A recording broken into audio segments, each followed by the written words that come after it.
Ang ating babasahin ay hango sa aklat ng Levitico na sinulat ni Moses, Kabanata 13,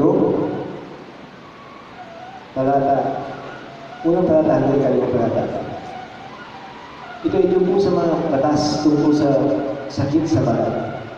Sinabi ng Panginoon ng Moses at Aaron, kapag ang isang tao ay nagkaroon ng pamamaga sa balat ng kanyang katawan, langib o kaya'y singaw at sa balat ng kanyang katawan ay tanging salot sa keto. Dadalhin niya sa paring si Aaron.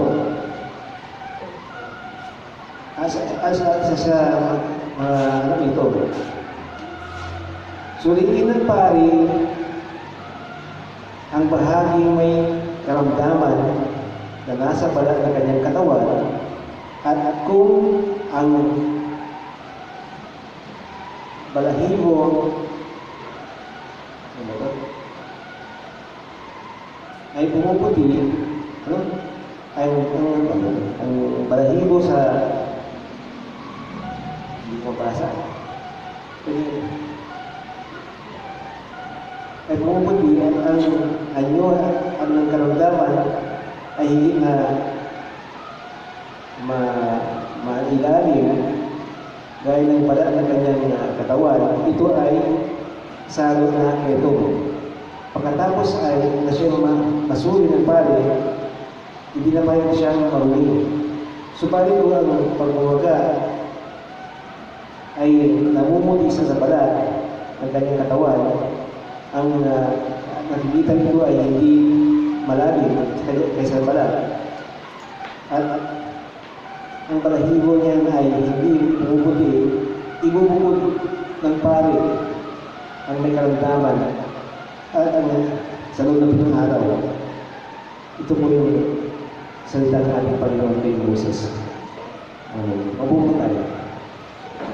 Pasensya na, medyo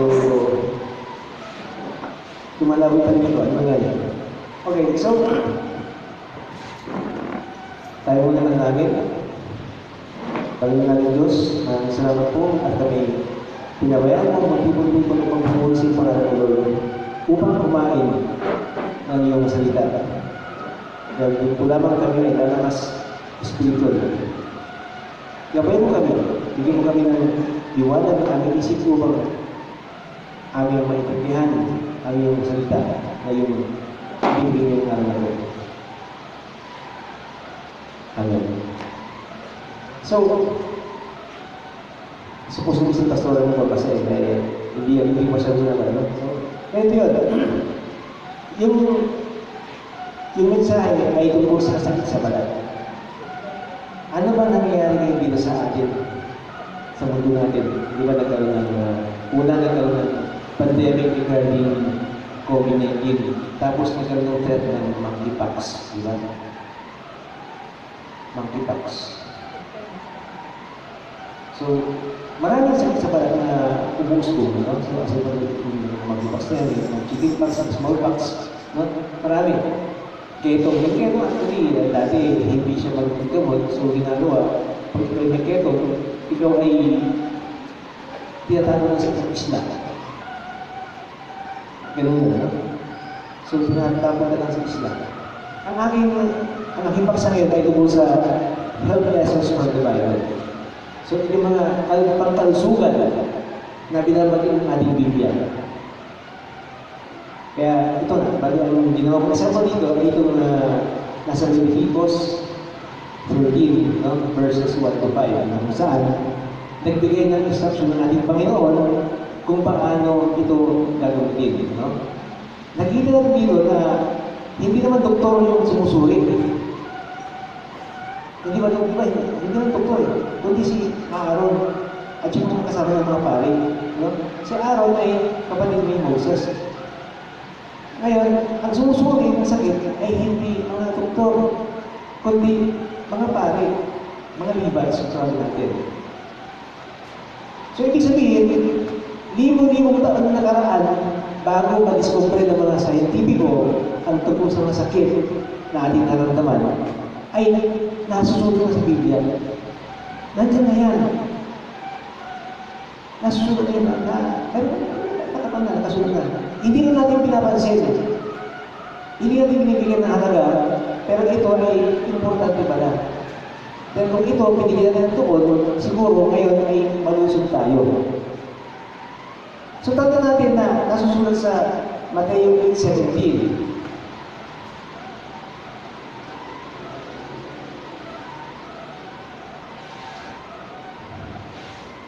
Sabi dito, ito ay upang matupad ang sinabi sa pamamagitan ni Propeta Isaias. Inuha niya ang ating mga sakit at pighati sa sakit at pinagaan niya ang ating mga karamdaman. So ito yung sabi ni Mateo, no? San Mateo, na kinuha lang ni Jesus Christ yung mga sakit. Ibig sabihin, magaling na tayo.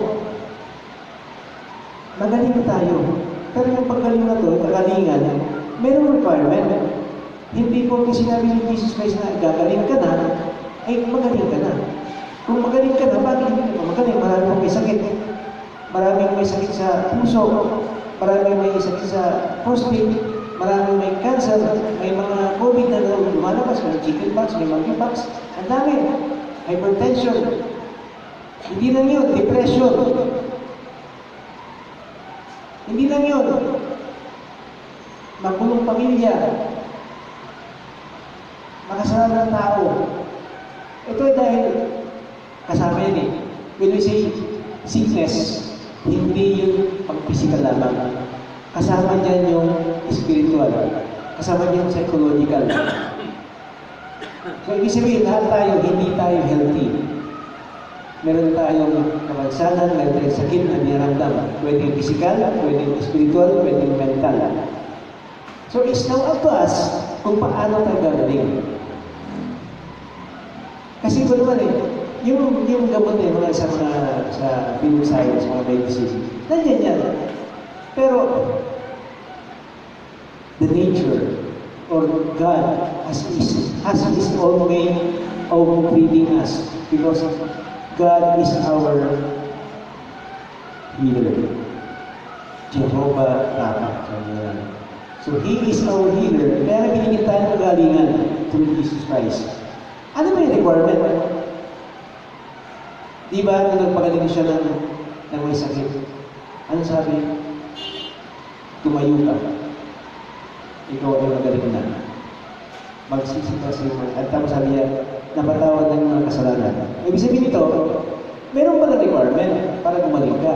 Kasi hindi po kasi sinabi Jesus Christ na magaling ka na, ay nagaling ka. Meron mo na yung sinyal. At yan, mamamasahin sa James. Sino rin sa Tiago? Nasa James 5:14-15. Ang sabi ni James, ni Santiago, sabi niya, may sakit ba ang sino man sa inyo? Ipatawag niya ang mga iglesia. Ang mga matandang iglesia. At kanilang ipapadalangin siya at siya ay papahiran ng langis sa pangalan ng Panginoon. So, papahiran siya ng langis, no? Sa pangalan ng Panginoon. Ang panalangin ng mga mananampalataya ay magliligtas sa may sakit. At ibabangon siya ng Panginoon. At kung siya ay nagkasala, siya ay patatawarin. Yun. Ito yung requirement pala. For you to attain healing, kailangan mapatawan ang iyong kasalanan. Hindi naman pwedeng papatawarin ka, hindi ka naman humingi ng tawad. Diba? Kasi may nangyari na kaso, binigyan siya ng pardon ng presidente, pero still, nasilya electrical siya. Nasilya electrical. Bakit? Kasi hindi niya tinanggap. Dapat pagka ikaw ay binigyan ng pardon, you must accept it. Dito ganun din. Tanggapin mo na ikaw ay may kasalanan. tanggapin mo na makasalanan ka. Tanggapin natin na makasalanan tayo. At magsisi tayo sa ating ginagawa. After that, gawin natin ang paraan na huwag tayo magkasalanan ulit. Alam natin na tayo mga tao lamang na patuloy na pagkasalan. Pero siguro naman, pwede naman natin gawin na little by little, no? Dahan-dahan, amat-amat, magawa natin yan, maayos natin yung problema natin sa buhay. Yung ating mga pagkakasala, ay malimin natin yan. Kung dati, kumugupit ka ng malaki, siguro, dahil naman mawala yan, no? Dati sinungaling ka, dahan-dahan yung tanggalin yun, kapag sinungaling. Ha? Even white lies, yung sinasabi yung pagsinungaling na maganda. Kasi naman pa rin yun. Kasi yung kasalanan pa rin yun, no? Yung sinungaling, kasalanan na. Pagsinungaling. Okay? So, yun ang sabi ni James. Kailangan patawag mo ang mga matatanda, ang mga elders ng church o leader ng church para ikaw pagdasal mo ikaw ay may karamdaman. So, nandito tayo, bilang church tayo dito, so, kasi ginawin ni Jesus Christ, love one another as I love you. Kasi kumahanan tayo. Kung sino may sakit, tulungan natin. Wala kang pera ng tulong, dasal na lang. Ibang dasal natin, no? So, kaya din ang paraan ko yan, no? Mabuti si Medyo Concepcion, okay na siya, palibad. Stop yan, through prayers and through healing, yung healing ni Sister Flor, ay yan, hindi gumagano siya, no? So, ganun natin magmahalan tayo. So, tanda natin na our body is the temple of God. If it is the temple of God, kailangan natin pag-ingatan ito. Huwag natin sirain. Huwag natin patatuan. Huwag tayo mag-abuso ng pag-inom ng alak. Huwag tayo mag-igarilyo. Huwag tayo kumain ng sobra-sobra. Kasi yan ay temple ng Diyos. Yan ang temple ng Diyos. Huwag natin sirain. Pag-ingatan natin yung ganyan ay hindi sa atin. Hiniramdaman natin yan. And take note that in our body resides the Holy Spirit. Diyan nananahan ang Holy Spirit. Kaya huwag natin siyang i-degrade. Huwag natin siyang abusuhin. Dahil yan ay pag-aari. Pag-aari ng Diyos, dahil yung templo ng Diyos, at diyan nakatira ang Holy Spirit. Pag walang Holy Spirit sa kasama mo, ano mangyayari? Baka kriminal ka na. Baka walang kawakan ng mamamatay tao. Nang nagkahasa ka. At gumagawa ng mga ibang bagay. No? Kaya pag ikaw ay nagkasala at hindi ka nag-repent, ang Holy Spirit lalaya sa katawan mo. Take note na ang Holy Spirit ay isa sa mga persona ng ating Panginoon. Siya yung comforter natin. Iniwan niya, biyadra ni Jesus ng sa atin para siya yung comforter natin. Comforter. No? Ibig sabihin, pag ikaw ay nalulungkot, nandiyan yan, papasahin ka niya. Pag ikaw naliligaw, iutuon niya kung tama sa isang landas. Ganun ang Holy Spirit. No? Kasi hindi naman pwede, kasi Jesus, pag nakasala ka, si Jesus kasi bababa mo rin, kung papatuloy sa krus, diba? Hindi naman pwede gano'n. Tapos na yung kanyang task to save us. Kaya nagpadala ng comforter para tayo ay may gaya sa tamang landas. We must therefore take good care of our body. Kaya nga ito, nagkari mo, health lessons from the Bible. So we must take good care of our body. We must take good care of our soul and the same time. Sabay-sabay yan. Hindi pwedeng katawan na.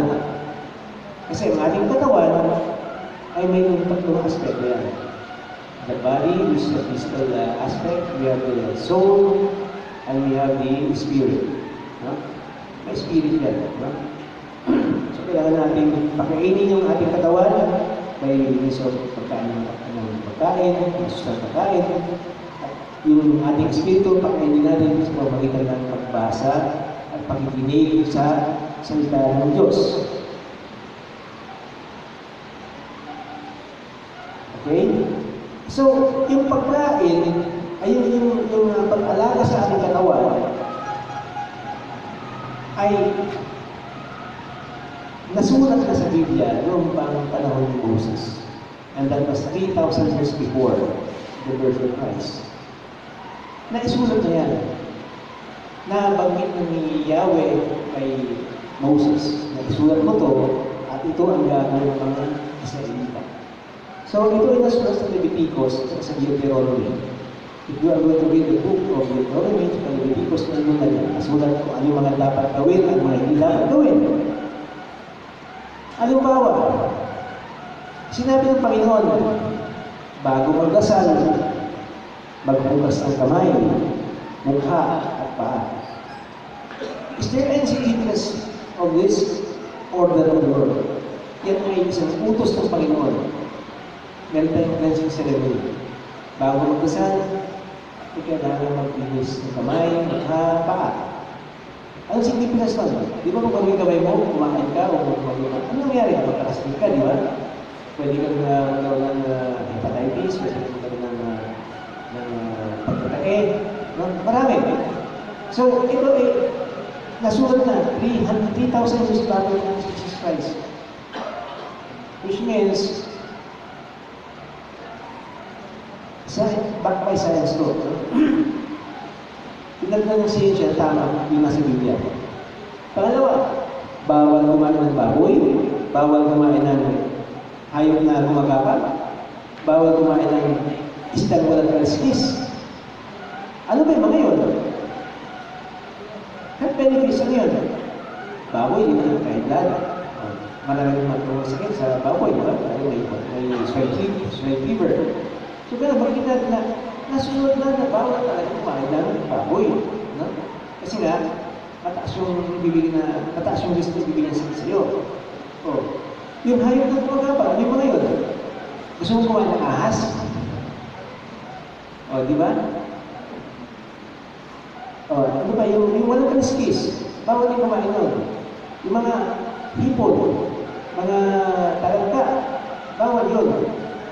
Bakit? Pag kailangan ano mangyari, pwede ka magkaroon ng allergy, pwede ka magkaroon ng high blood. Diba? So, alam na ni Moses na bawal yun kasi inutos. Kasi nga, meron may punto na pwede ka magkasakit at kumain ka ng gano'n. O, ano ba? Yung pagpapatuloy. Di ba covenant yun? It's a covenant between God and Abraham, na lahat ng kanyang mga kasambahay, ng mga membro ng pamilya na lalaki, pagdating ng 8 days old, kailangan ipatuloy. Anong significance nun? O di ba, hygiene-wise, malinis, di ba? Hindi mabaho ang ari ng lalaki. So, gano'n, no? So, it's back by science, na kailangan gano'n nga, no? Matuloy yung mga lalaki. Ano ba? Bawal kumain ng binigti o nabigti o dugo. O, di ba? Bawal. Bawal yun. Ano ba nun? Kasi nga, sabi ng Biblia, ang dugo ay source ng buhay. So, hindi mo maligay yun. So, yung nga, makikita natin dito na maraming health benefits na nakalagay sa Biblia, sa Leviticus, sa Deuteronomy, pero hindi natin binibigyan ng pansin. Bakit ko sinasabi ito? Kasi ang bilin ng ating Panginoon ay take care. Take care of your body. Take care of your soul. So, paano gagawin yun? Sumunod tayo sa alituntunin ng ating Panginoon. This is what we call the Levitical meal, yung mga bawal kainin, no? Pero nasa rin yan, naman. Siguro, pwede mo gawin basta in moderation lang, no? Huwag tayo sumobra. Eh, bawal ka pag-inis eh. Naalala na ba sa pag-inis, bawal kainin eh. No? Pero napag-alam ko, huwag mo kainin yung ulo. Kasi nandun yung nakasama sa ulo. Tanggalin yung ulo ng linis, kayo yung kalawan. Sa hipon din, gano'n din. Tanggalin mo yung ulo, no? So this is back my side. Sabi nga ng Lord, take care. So, sabi sa Deuteronomy 5:6, ano 6:5? 6:5. Okay.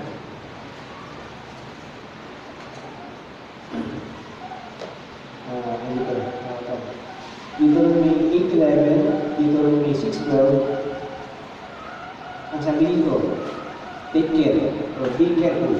Be careful that you do not forget the Lord your God, failing to observe His commands, His laws, and decrees. I am the Lord your God. So dapat, we must take care na hindi tayo magkasala. Ang ibig sabihin nito, hindi lang yung katawan natin ang pangalagaan. Pangalagaan din natin ang ating spiritual na buhay. Sa pamagitan ng pagsunod sa kanyang mga utos. Sabi sa Deuteronomy 6:12, be careful that you don't forget the Lord who brought you out of Egypt, out of the land of slavery. Kita nyo? So be careful or take care. Lagi yung sasabihin ng Panginoon.